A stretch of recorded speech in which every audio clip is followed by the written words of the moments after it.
So it was the year 2000, the year of the Golden Dragon, and I was on my first trip to China with CGAP to evaluate a microfinance institution that was being run by a government institution that has a really long name, that was experimenting with microfinance. And because, of course, it's microfinance, because it's China, we had to go to a rural area. We took a train 17 hours south of Beijing to a place that had a train station, and we visited customers. One of the customers we visited, remember, this is my first appraisal. I'm so excited. I'm finally in the field. I get to apply all this learning I've been learning from in my work. And we're interviewing. There's a translator, and I say, so it's a farmer. I said, I'd like to learn more about your cow. The translator had said, she has a cow. Can you see she has a cow? And so I said, oh, do you milk your cow? And everybody kind of looked down and didn't want to look at me. It was a bull.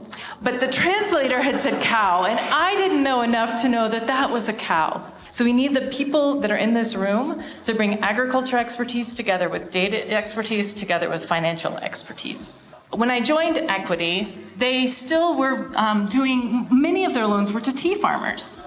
So I went to meet tea farmers to find out about these loans.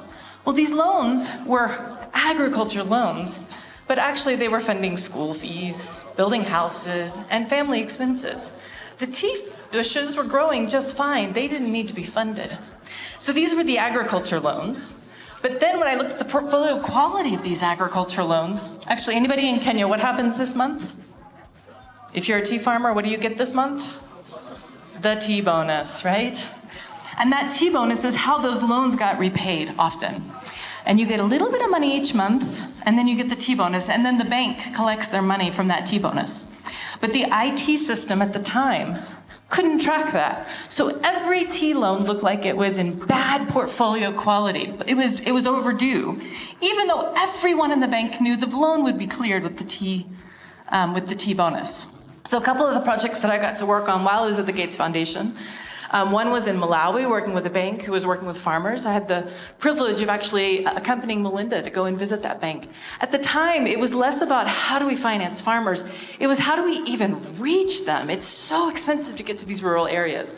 And so this particular bank was leveraging a truck, to drive into rural areas so that farmers could deposit and withdraw from their bank accounts. And what this bank learned was that it was easier to take finance people and teach them enough about ag to finance it than it was to take an agricultural expert and try to teach them how to do credit assessment and maybe use AI to do credit scoring and all of those things. What do agri-food systems need? They need learning. They need data from players like all of you to be able to convince financiers not to laugh, but to finance farmers and the enterprises that support these value chains. Asanteni sana.